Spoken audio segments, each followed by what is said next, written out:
wafatnya kita husnul khatimah. Salawat bertangkaikan salam untuk manusia paling kita cinta, Rasulullah Muhammad sallallahu alaihi wasallam.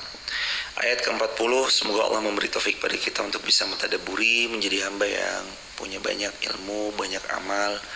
Jangan lupa untuk selalu senantiasa mendoakan saudara-saudara kita di Palestina, di Gaza, Suriah, dan di semua tempat al-mazlumin fi kulli makan, di mana mereka sedang terzalimi.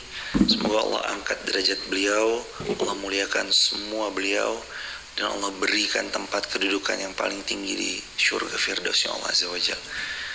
Dan ingatlah pada hari ketika Allah mengumpulkan mereka semua, kemudian Dia berfirman, Allah Subhanahu wa taala berfirman kepada para malaikat, apakah kepadamu mereka ini dahulu menyembah? Artinya ditanya, dulu mereka nyembah kalian. Maksudnya kalian ini siapa? Malah malaikat. Ayat 41-nya. Qalu subhanak. Para malaikat itu menjawab, Maha suci Engkau ya Allah, Engkaulah pelindung kami, bukan mereka. Bahkan mereka telah menyembah jin. Kebanyakan mereka beriman kepada jin tersebut. Ada yang memang beriman pada selain Allah, dan itu banyak. Mereka ada yang beriman kepada pohon, pada matahari, pada azimat atau jimat, pada jin, dan yang lain-lainnya. Juga hal ini mengabarkan tentang kemusyrikan yang orang-orang musyrik kerjakan. Di antaranya yaitu mereka berimannya kepada bangsa jin. Mereka memohon pertolongannya kepada bangsa jin, padahal setiap sholat 17 kali kita membaca iyyaka na'budu wa iyyaka nasta'in. Kita minta tolong hanya kepada Allah. Kita minta tolong hanya kepada Allah, kita menyembah Allah, dan kalau butuh apapun kita juga mohon pertolongan kepada Allah. Adapun kepada manusia, manusia adalah wasilah. Apa makna wasilah? Wasilah itu jadi perantara yang mendatangkan pertolongan Allah. Manusia wasilah. Makna wasilah itu artinya sebagai jembatan perantara agar ia dapat pertolongan. Tapi nanti kalau kita dibantu, sejatinya itu pertolongan Allah karena maha baiknya Allah. Karena Allah tuh baik sekali. Gak pernah sedikit pun Allah mau menjahati kita, kecuali takdirnya pasti takdir terbaik. Semua yang Allah takdirkan untuk kita pasti takdir terbaik. Ayat 42. Fal yawma la yamliku ba'dukum li ba'din naf'u wala dharra.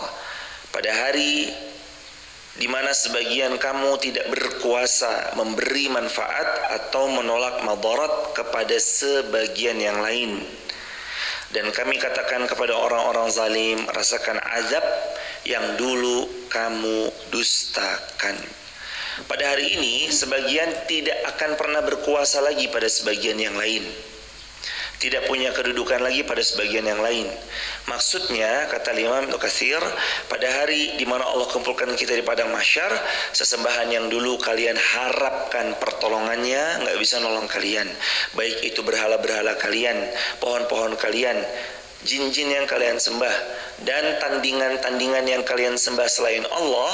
Di saat kalian dikumpulkan di padang mahsyar, kesulitan menghimpit, kesempitan kalian dapatkan, hidup kalian tidak akan pernah lagi dapat pertolongan, kecuali hari itu hanya pertolongan dari siapa? Allah. Nggak ada lagi pertolongan dari kawan, orang tua, kolega, dekanan, arkanan, semua nggak bisa nolong illa bi'idnih, kecuali cuma Allah, kecuali atas seizin Allah. Nabi Muhammad bisa menolong dengan seizin Allah. Nanti ada yang diberi minum dari telaga, namanya telaga Al-Kautsar. Kata Nabi SAW, ada sebuah telaga yang aku diizinkan untuk memberikan umatku minum daripadanya. Dan kata Nabi, sesiapa yang meminum dari telaga itu gak akan pernah haus selamanya. Gak pernah haus selamanya. Air dari telaga Kautsar gak haus selamanya jemaah. Kalau di dunia capek, dunia. Di dunia haus, dunia. Di dunia lapar, dunia. Nanti ada tempat yang nggak lagi capek, lapar, haus. Kalaupun kita mau makan, nanti dia berubah bukan jadi kotoran. Tapi kata Nabi SAW, penghuni-penghuni surga tidak meludah. Penghuni-penghuni surga tidak buang air kecil. Penghuni-penghuni surga tidak buang air besar. Nanti terkonversi jadi minyak wangi. Baunya bahkan lebih wangi dari wangi kasturi. Itu penghuni-penghuni surga. Mudah-mudahan kita min ahlil jannah. Allahumma inna nas'alukal jannah. Allahumma inna nas'alukal jannah. Allahumma inna nas'alukal jannah. Dan kami katakan pada orang-orang zalim, merasakan azab yang dulu kalian pernah dustakan. Dulu kebanyakan orang itu dia meremehkan, menganggap enteng, menyombongkan, congkak dia dari perintah-perintah yang sudah Allah perintahkan. Tapi nanti di hari itu mereka akan merasakan balasan dari apa yang dulu mereka sombongkan. Wa naqulu alladhina zalamu dzuqu 'adzaban nar allati kuntum biha allati kuntum biha tukadzibun. Rasakan azab atas apa yang kalian rasakan. Saba ayat 43 sampai ayat 45. Dan apabila dibacakan kepada mereka ayat-ayat kami yang terang, mereka berkata, orang ini tidak lain hanyalah seorang laki-laki yang ingin menghalangi kamu dari apa yang disembah oleh bapak-bapakmu, nenek moyangmu. Dan mereka berkata, Al-Quran ini tidak lain hanyalah kebodohan yang diada-adakan. Dan orang-orang kufur berkata terhadap kebenaran, tatkala kebenaran itu datang kepada mereka, ini hanya sihir yang nyata. Salah satu karakteristik kuatnya orang-orang yang ingkar adalah mereka menolak kebenaran. Bahkan menuduh kebenaran itu dengan hal lain. Contoh misalkan kayak kalimat tadi, ya ini tuh cuma ngalang-ngalangin kalian dari nenek moyang. Udah sih, nenek moyang kita kan A, nenek moyang kita kan B, nenek moyang kita kan begini dan begitu. Kamu jangan. Al-Quran ini tuh tujuannya menghalang-halangi kalian dari nenek moyang kalian.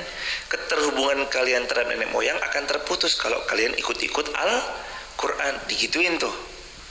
Finalnya apa? Finalnya kalian tahu nggak? Al-Quran ini sihir yang nyata. Nah, kadang-kadang nanti mengarah kepada sana. Quran itu dituduh dengan sebagai hal-hal yang enggak. Nauzubillahi min dzalik. Jangan. Hal tersebut bisa jadi terjadi pada hari ini. Menolak kebenaran Quran, akhirnya mereka nggak mau beriman kepada Quran, akhirnya mereka malah menjauh dari Quran dan yang lain sebagainya. Bukan. Orang beriman nggak kayak gitu. Orang beriman mereka yang sami'na wa ata'na. Ucapan orang-orang kufur tentang Nabi, tentang tanggapan mereka kepada baginda Nabi, itu pun juga demikian. Penolakan demi penolakan, pengabaian demi pengabaian. Bahkan kadang mereka menghujat Nabi, membuli Nabi. Jadi Nabi itu SAW bahkan mendapatkan pressure bukan cuma secara bullying lisan, tapi Nabi juga di pressure baik secara lisan ataupun dengan secara non lisan. Mereka datang ke Nabi lalu mendorong, menjambak. Ada yang bahkan dalam riwayat asar, Nabi ketika sujud depan Ka'bah itu hendak diinjak. Itu sifat-sifat mereka kepada baginda Rasulullah Muhammad SAW. Seandainya datang kepada kami seorang Rasul pemberi peringatan dan diturunkan kepada kami semua kitab, niscaya kami akan lebih mendapatkan petunjuk dari semua umat. Namun ketika Allah telah menganugerahkan kepada mereka nikmat, yang datang kepada mereka itu bukan seperti itu. Justru yang datang pada mereka, mereka mendustakan dan mengingkarinya. Selanjutnya hadirin, ayat ke berapa? 44. Dan kami tidak pernah memberikan kepada mereka kitab-kitab yang mereka baca, dan kami tidak pernah mengutus seorang pemberi peringatan kepada mereka sebelum engkau. Ayat 45. Dan orang-orang yang sebelum mereka telah mendustakan para rasul, sedangkan orang-orang yang kufur itu belum sampai menerima 1/10 dari apa yang telah kami berikan kepada orang-orang terdahulu, namun mereka mendustakan para rasulku, kata Allah. Maka lihatlah bagaimana dahsyatnya akibat atas kemurkaan yang Allah berikan kepada mereka. Murkanya Allah datang karena 3. 1, sombongnya seseorang. 2, menolak kebenaran.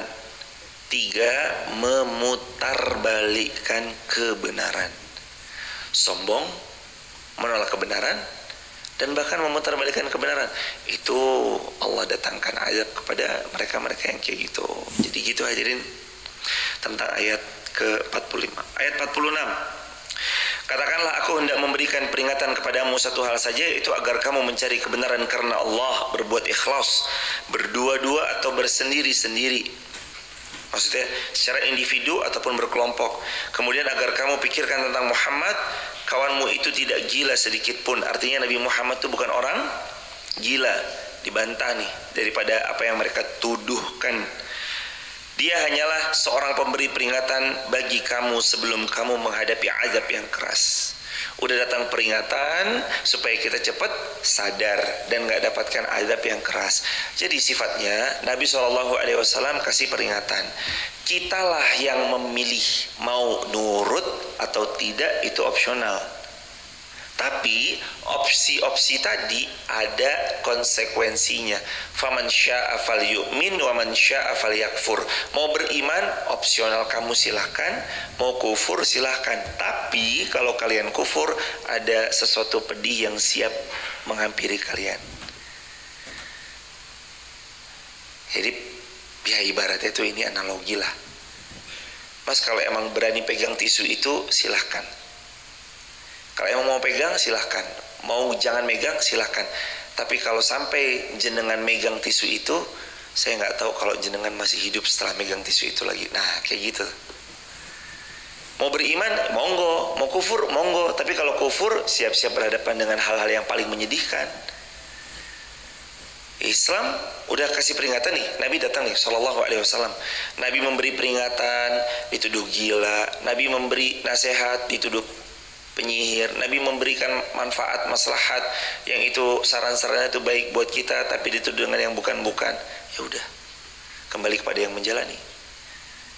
Makanya Nabi SAW begitu diutus, beliau tuh memberi peringatan, memberi kabar gembira. Kan kemarin bahkan kabar gembiranya didahulukan sebelum peringatan. Kan kalimatnya basyirau wa nadhira. Apa makna basyir? Ngasih kabar gembira yang nyenengin. Sebelum namanya nadhir, yang memberi peringatan. Jadi kabar baiknya itu lebih banyak daripada kabar peringatannya. Dikasih kabar baik tentang surga, dikasih kabar baik tentang rezeki buat orang-orang yang taat. Nabi kan pernah juga kan mendapati di mana dapur beliau nggak ngepul 3 purnama, sebagaimana riwayat Muslim. Bunda Aisyah radhiyallahu anha pernah cerita, kami pernah di rumah kami dapur 3 purnama tidak mengepul. Yang ada waktu itu kami makan cuma kurma air putih. 3 purnama itu 2 bulan. 1 purnama ke purnama yang kedua 1 bulan. Purnama kedua dengan purnama yang ketiga 1 bulan. Jadi total 2 bulan. Nabi pernah tuh. Kehidupan rumahnya Nabi tuh sampai sebegitunya. Dalam kehidupan yang padahal dulunya laki-laki yang sangat disebut kaya menikah dengan perempuan juga, Bunda Khadijah, yang juga sangat kaya raya, tapi semua hartanya Bunda Khadijah didedikasikan untuk menolong agama Allah. Semua hartanya untuk support agama Allah. Ini juga bukti bahwa kebaikan itu butuh 3D. Dicatat jamaah. Kebaikan itu butuh 3D. Yang pertama doa, yang kedua dana, yang ketiga daya. 3D itu apa saja? Yang pertama apa? Doa. Yang kedua dana. Yang ketiga daya. Kebaikan, amal solih itu harus punya 3D ini. Diantaranya doa. Alhamdulillah 1 pun jalan. Alhamdulillah dengan doa jalan. Ada yang mau lebih powerful lagi, 2D. D yang pertama doa, D yang kedua dana. Ada dananya jalan.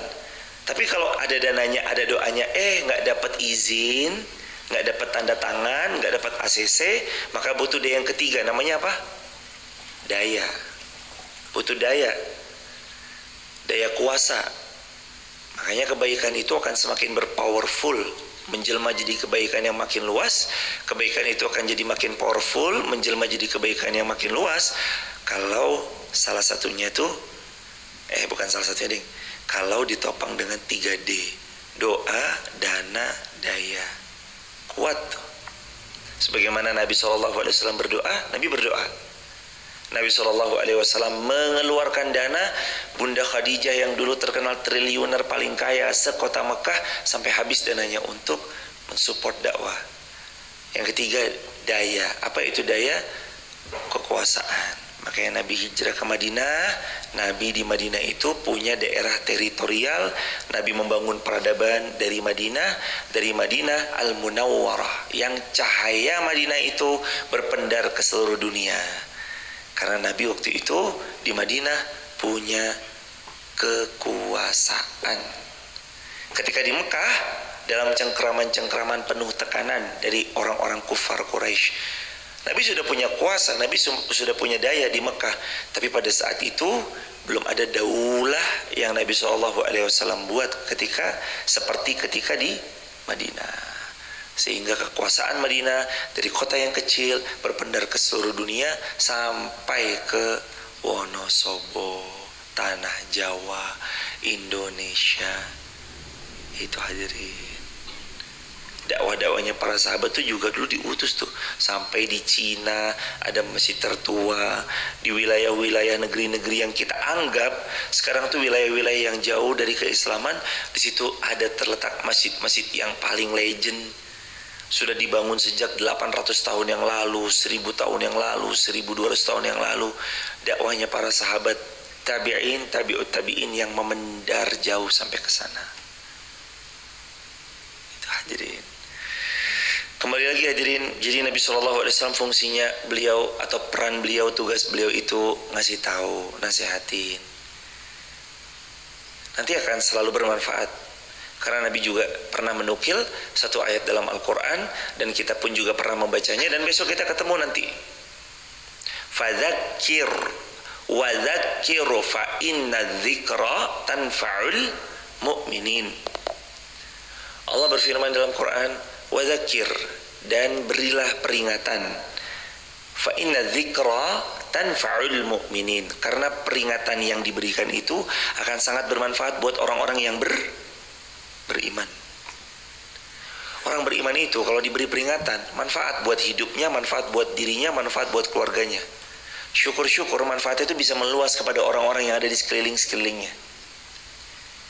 Jadi orang beriman diberi peringatan, masuk, nggak mental. Karena dia tahu setiap nasihat baik buat dia, baik buat individu, baik buat komunitas, baik buat sekeliling orang-orang yang dia sayang, yang ada di dekat beliau. 3 tahapan kalau kita mau mendapatkan kebaikan itu kian meluas. 1, kebaikannya diterima kepada individu sendiri dulu. 2, kebaikan itu nanti diluaskan untuk keluarga inti dulu. 3, kebaikan itu diluaskan kembali untuk komunitas atau lingkungan tempat di mana kita tinggal. Jadi kita akan dapatkan kebaikan makin banyak, makin meluas kalau kita juga baik itu kita terima untuk individu, keluarga inti, baru orang-orang terdekat, komunitas, lingkungan, dan pihak-pihak yang ada di sekitaran. Jadi kalau misalkan kapan kita dapati kebaikan itu makin besar? Ya saat kita baik secara individu dulu, kemudian setelah baik secara individu, baik secara keluarga, lalu yang ketiga baik secara lingkungan, yang keempat ini tambahan, tidak bosan-bosan terus belajar, terus upgrade diri. Kalau dia terus belajar, terus upgrade diri, dia akan dapat kebaikan. Tapi kalau dia nggak mau belajar, nggak mau upgrade diri, dia hanya akan jadi pemilik masa lalu. Nanti ceritanya tentang masa lalu terus. Dulu saya ini, dulu saya mondok, dulu saya begini, dulu saya begitu. Ceritanya masa lalu, karena dia nggak mau belajar. Makanya satu-satunya kunci yang anak muda harus pegang, mas-mas semuanya nih anak muda nih, belajar, belajar, belajar. Kuncinya itu. Belajar hal baru, belajar lagi, belajar lagi, belajar lagi. Jangan berhenti belajar.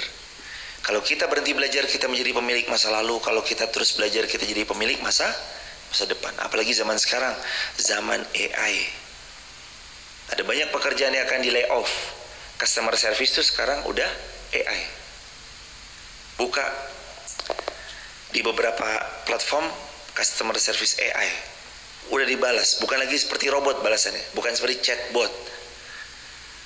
Kalau butuh info ini tekan ini, butuh info itu tekan ini, bukan. Tapi sekarang tuh seperti kita chat layaknya manusia. Kita nggak tahu itu padahal AI. Assalamualaikum warahmatullahi wabarakatuh. Benar ini dengan apa? Saya mau info dong. Tanggal ini apakah ada pemberangkatan? Dibalas semuanya tuh. Dicek aja coba. 0851 7800 9090. Coba chat ke nomor itu deh. Ntar dibalas tuh. Nah, kecanggihan teknologi itu akan menggeser. Kalau kitanya nggak mau berubah, kita yang nggak mau menunggangi teknologi itu dengan baik, kita kegilas. Satu-satunya yang nggak bisa di denial, nggak bisa ditolak, nggak bisa di reject, perubahan. Nggak bisa di reject. Gimana mau di reject? Masih ingat banget dulu kejadian tahun berapa pas kami baru masuk awal-awal Wonosobo. Kalau ada Gojek, ada Grab waktu di Jakarta, itu tahun 2014 udah pernah melewati fase-fase rame antara opang, ojek pangkalan dengan ojek online. Di Wonosobo itu kalau nggak salah di tahun 2018an ya, rame tuh. Ada yang saling serang, saling ini. Tapi kan pada akhirnya sebagai kita yang tahu masa depan itu akan terus hadir pembaharuan. Pada akhirnya ojek pangkalan mau tidak mau menerima kan kehadiran ojek online, karena emang nggak bisa di-denial hadirin. Online, AI, artificial intelligence, dan segala macam kemajuan teknologi itu makin hari makin berkembang dan nggak bisa ditutup, nggak bisa dicegah. Mau dicegah kayak apa? Yang namanya kemajuan teknologi nggak bisa dicegah.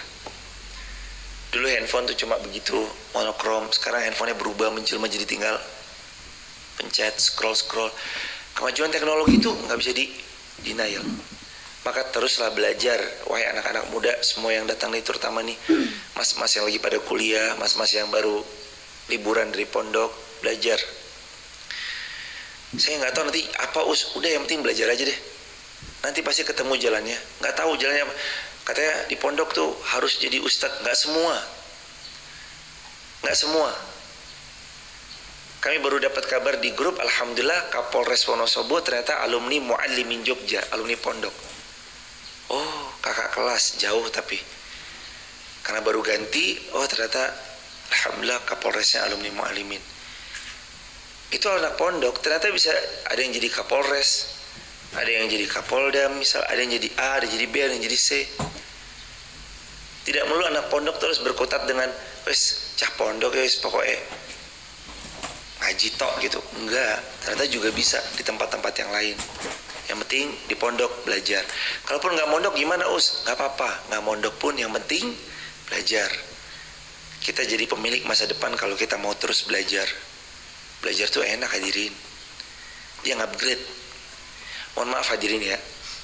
Ini perumpamaan aja ya, contoh perumpamaan aja. Kalau ada motor nggak dipakai, itu jadinya jemaah karatan rusak dengan sendirinya. Pas mau menghidupkannya lagi butuh biaya yang tidak sedikit. Beli inilah, beli part itulah, keluar lagi.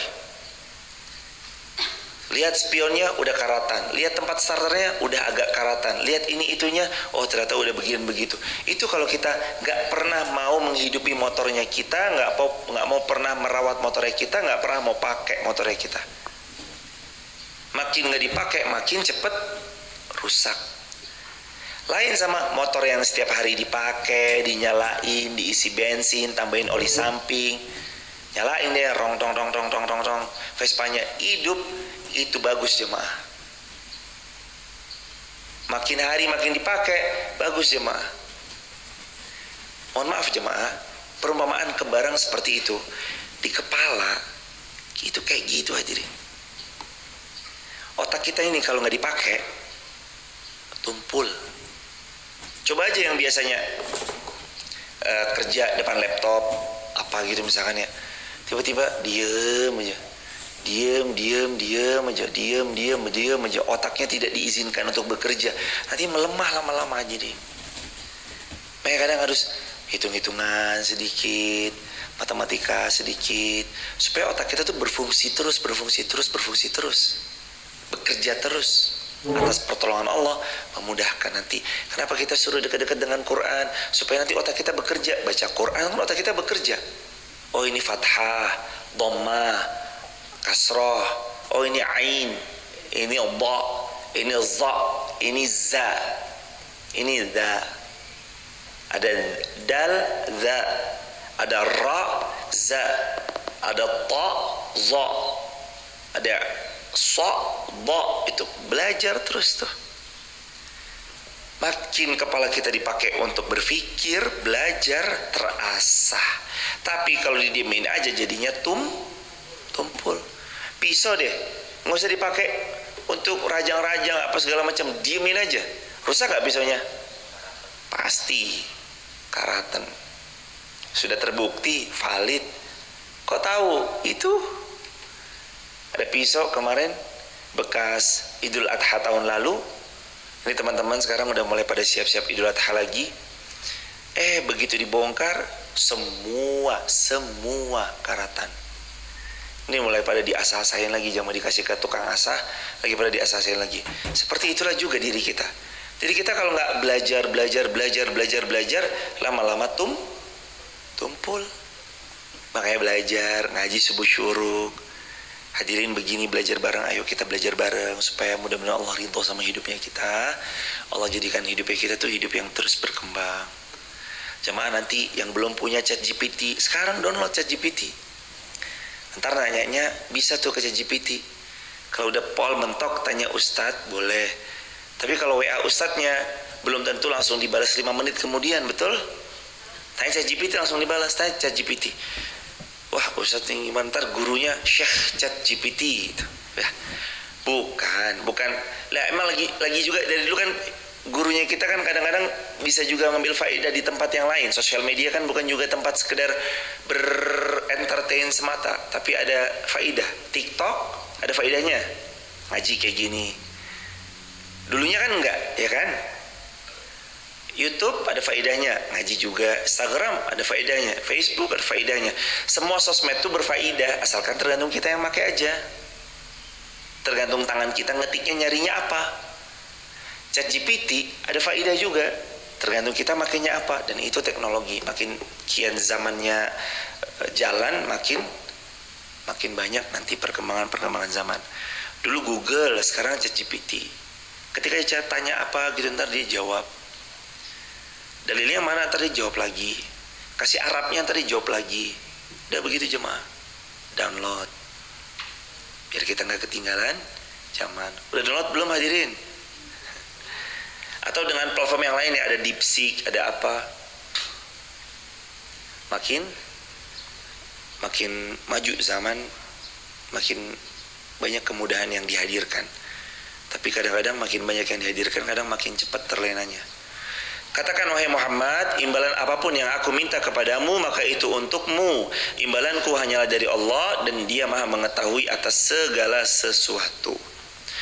Sesungguhnya Tuhanku mewahyukan kebenaran, Dia Maha mengetahui segala yang gaib. Tentang imbalan dalam memberi ilmu, boleh atau tidak? Jawaban dalam Islam terbagi kepada 2 pendapat.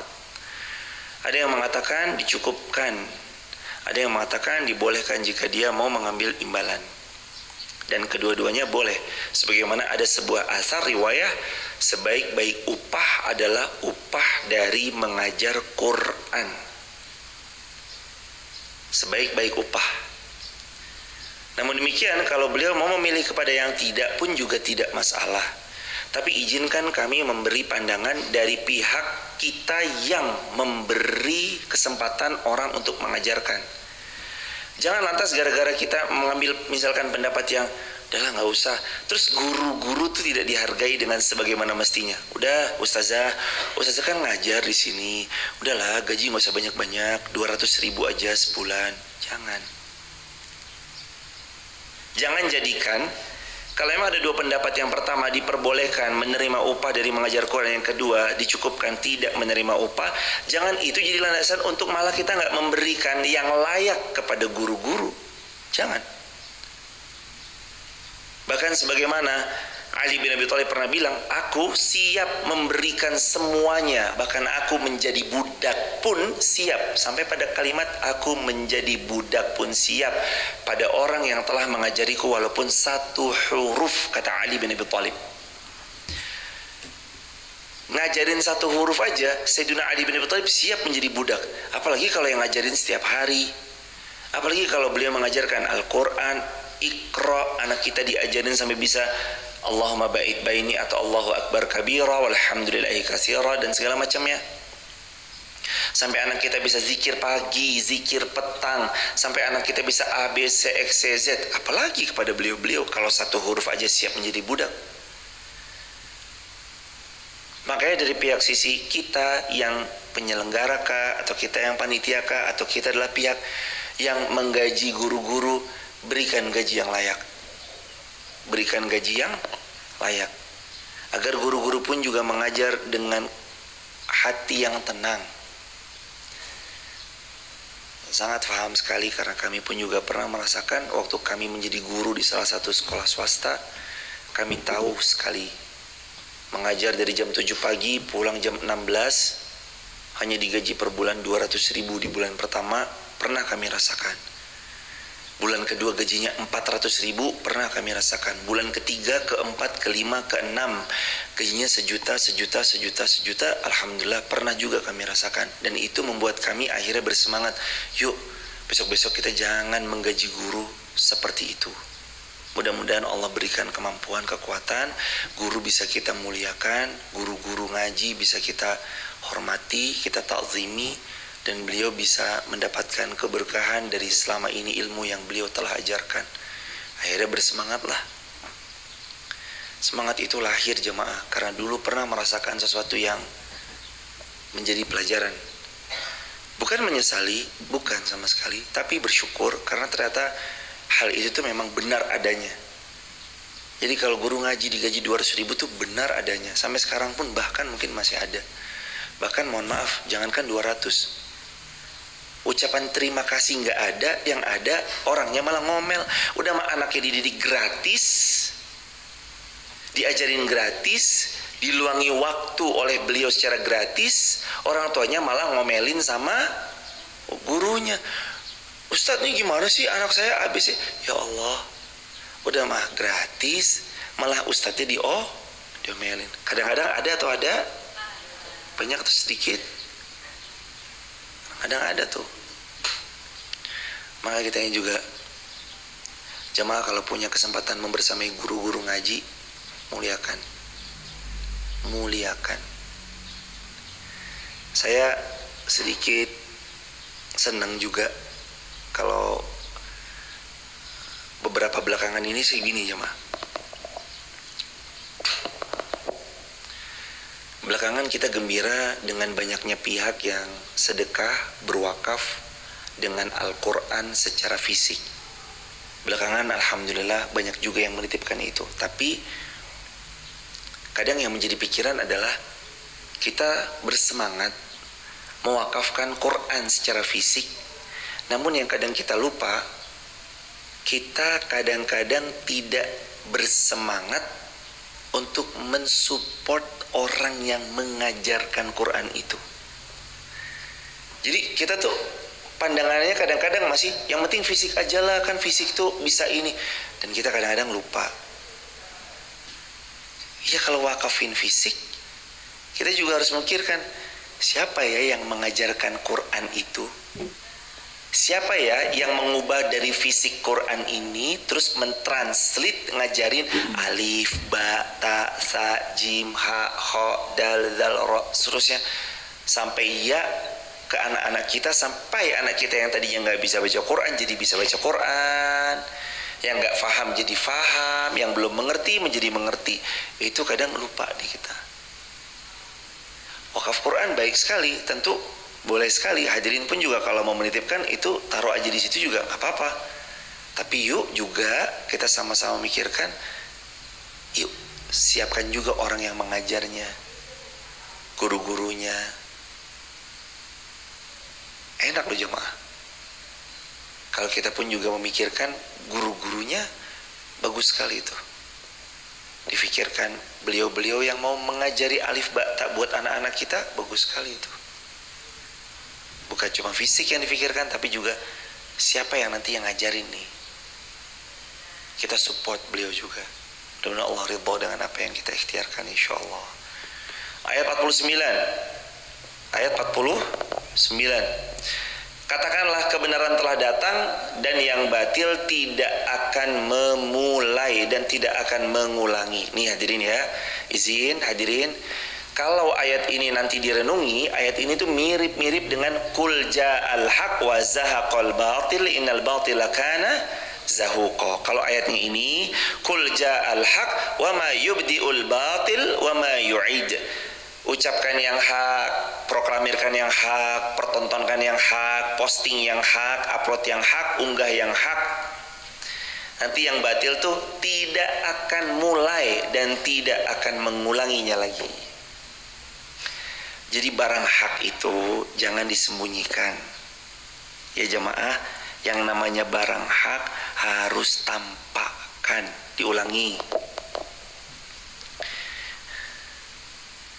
Jadi barang hak itu hadirin harus ditampakkan, dimunculkan, ditampilkan, diposting, diupload. Jangan barang hak itu malah disembunyikan. Qul ja'al haq wa zahaqal batil. Kalau barang hak itu muncul ke permukaan, nanti yang batil akan sirna.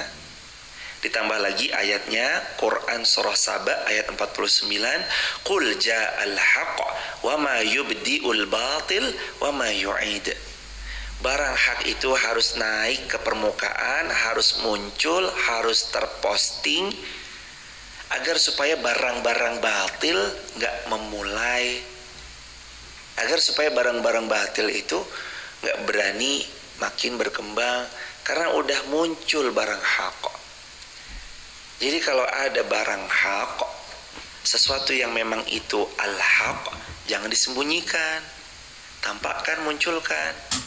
Nanti masalah ria, bab ria itu harus kita punya dari sekarang penangkalnya. Penangkalnya adalah Bismillah. Dah, itu penangkal dari ria. Ya Allah, kulakukan semuanya ini dengan menyebut namamu, ya Allah. Ya Allah, kulakukan semua ini dengan menyebut namamu, ya Allah. Bismillah. Dah. Obat dari ria, lakukan aja terus. Dipuji tidak terbang, dicaci tidak tumbang, betapapun dia kadang harus terjatuh, dia terus mengulang-ulang. Itu hadirin. Amal soleh yang diulang-ulang, dikonsistenkan adalah amal soleh yang berpotensi tidak ada ria, tidak ada sum'ah di dalamnya, karena dia lakukan terus menerus, berulang-ulang, konsisten mencari ridhonya Allah, bukan cari muka di depan manusia. Mau ada yang nonton, nggak ada yang nonton, sama.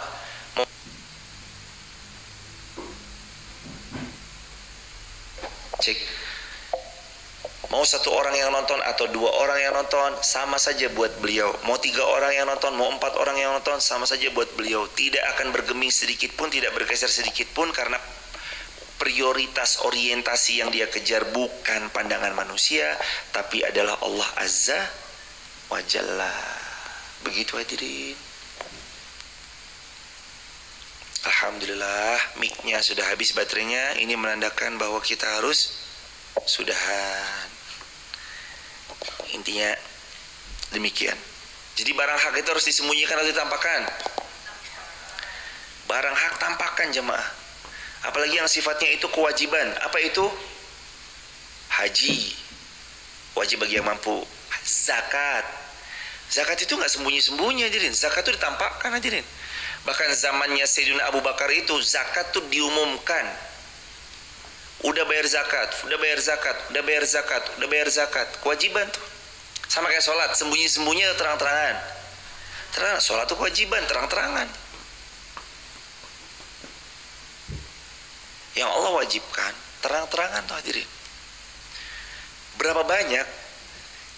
Ada kan orang yang pernah ikut umroh terus cerita, saya tuh dari dulu sebenarnya kalau mau umroh bisa Ustadz, uang ada Ustadz, cukup Ustadz, bahkan kalau mau setahun mungkin 2 kali saya mampu, keluarga saya mampu dan keluarga saya pun juga bisa saya ajak. Tapi kenapa ya Ustadz ya, dulu tuh belum tergerak gitu, kayak ya belum mau aja gitu. Tapi Ustadz, setelah saya lihat postingan keamanan yang jagain di kantor saya, yang di rumah saya, ini security umroh, ya Allah, security saya aja umroh Ustadz, saya ownernya malah nggak umroh. Ya Allah Ustadz, dari situ saya tergerak Ustadz tuh. Berangkat umroh cuma salah satunya tergugah, termotivasi gara-gara lihat apa? Postingan. Itulah hadirin. Kurban. Coba, apa nggak tergugah orang-orang yang Mbok, beliau telepon rewangnya. Rewang itu asisten rumah tangganya. Mbok, si Mbok beli kambing. Nggih Den, gimana Den? Mbok kurban. Nggih Den, gimana Den? Ya Allah Mbok, keren banget ya Mbok. Makasih ya Mbok, saya yang nggak pernah kurban, saya mau kurban deh. Akhirnya beliau kurban gara-gara ngelihat rewang rumah tangganya kurban. Tuh hadirin, coba itu hadirin. Cuma gara-gara postingan, WA story, Instagram story atau apa gitu, orang tuh bisa berubah mindsetnya loh hadirin. Jangan dianggap sepele tuh. Udah posting aja, unggah aja, upload aja. Gak ada yang nonton Ustaz, udah, bukan itu yang dicari, posting aja. Kalau gak ada yang nonton gak masalah, ada yang nonton alhamdulillah, gak ada yang nonton gak masalah, alhamdulillah. Yang penting kita kul ja'al haq. Coba diulangi, kebaikan itu harus naik ke permukaan, harus diproklamirkan, harus disuarakan dengan lantang, harus dalam bahasa sosmednya diposting. Dalilnya apa jamaah? Kul ja'al haq. Katakan dengan lantang, datangkan kebenaran itu. Gimana cara mendatangkan kebenaran di sosmed? Posting, unggah, upload. Gimana cara mendatangkan kebenaran kalau kita berhadapan secara offline? Sampaikan dengan lisan, beri teladan, misalkan kayak gitu ya. Itu cara kita menyingkirkan yang batil-batil. Qul ja'al haqq. Katakan yang benar. Ayat 49 Quran surah Saba. Begitu hadirin, disuarakan, diposting, disuarakan, diluaskan.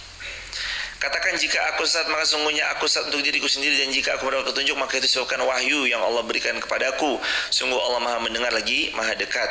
Dan alangkah mengerikan sekiranya engkau melihat orang-orang yang kufur. Ayat 51, ketika terperanjat ketakutan pada hari kiamat. Orang-orang yang kufur ketakutan pada hari kiamat, lalu mereka tidak dapat melepaskan diri, dan mereka ditangkap dari tempat yang dekat untuk dibawa ke nerakanya Allah. Na'udzubillahi min dzalik, na'udzubillahi min dzalik. Dan ketika mereka berkata kami beriman kepadanya, namun bagaimana mereka dapat mencapai keimanan dari tempat yang sangat jauh, dan sungguh mereka telah mengingkari Allah sebelum itu, dan mereka mendustakan tentang yang gaib dari tempat yang jauh. Terakhir, dan diberi penghalang antara mereka dengan apa yang mereka inginkan, sebagaimana yang dilakukan terhadap orang-orang sekelompok dengan mereka yang terdahulu. Sesungguhnya mereka di dunia orang-orang yang ragu kepada Allah. Jangan ragu, ingat ya jamaah, mereka di dunia termasuk orang-orang yang ragu. Jangan ragukan Allah. Allah punya kun fayakun. Jangan ragukan Allah.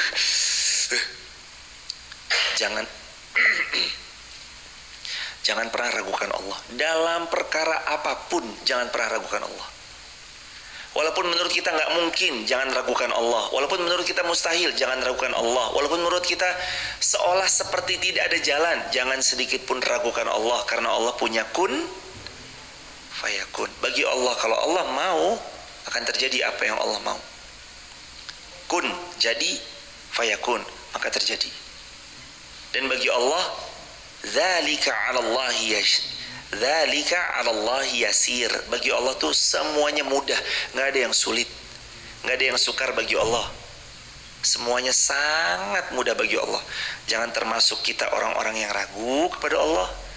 Jangan jadikan diri kita ini orang-orang yang ragu kepada Allah, karena keraguan dalam dada tentang Allah, tentang kekuasaannya, itu telah menodai tauhidnya seorang hamba. Jangan ragu. Pokoknya madep, mantep, kalau kata orang Jawa. Mantep aja udah. Allah pasti tolong saya, Allah pasti bantu saya, Allah pasti mudahin urusan saya, Allah pasti berkahi hidup saya, Allah pasti bahagiakan saya. Insya Allah yang datang nanti sesuai dengan apa yang kita sangkakan kepada Allah, karena Allah selalu sesuai prasangka hamba-hambanya. Subhanakallahumma bihamdika asyhadu an la ilaha illa anta astaghfiruka wa atubu ilaik. Alhamdulillahirabbil alamin. Terima kasih banyak jamaah sudah meluangkan waktu. Ayahanda, ibunda yang di masjid. Maaf, Mas nih dari mana, Mas? Dari mana, Mas? Oh, Jakarta. Jauh sekali. Temannya Mas Arik bukan? Oh, kirain. Masya Allah, berkah ya Mas. Selamat datang di Masjid Maaf. Salam buat keluarga. Mau naik gunung atau gimana? Oh, nganterin mama. Mamanya mana? Mamanya punya anak-anak soleh-soleh banget ini. Dianterin ngaji jauh-jauh dari Jakarta. Sehat selalu ya Ibu, berkah. Dari mana lagi Ibu? Adek, berkah selalu Ibu. Yang jauh-jauh Mbak-mbak dari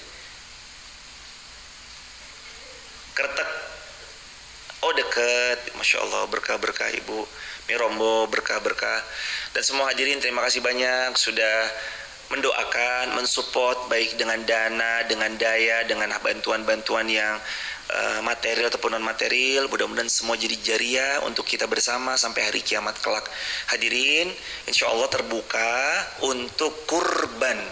Tahun lalu alhamdulillah sudah tersampaikan dengan baik amanah-amanah hadirin di masjid ini. Insya Allah tahun ini nanti sudah mulai dibuka.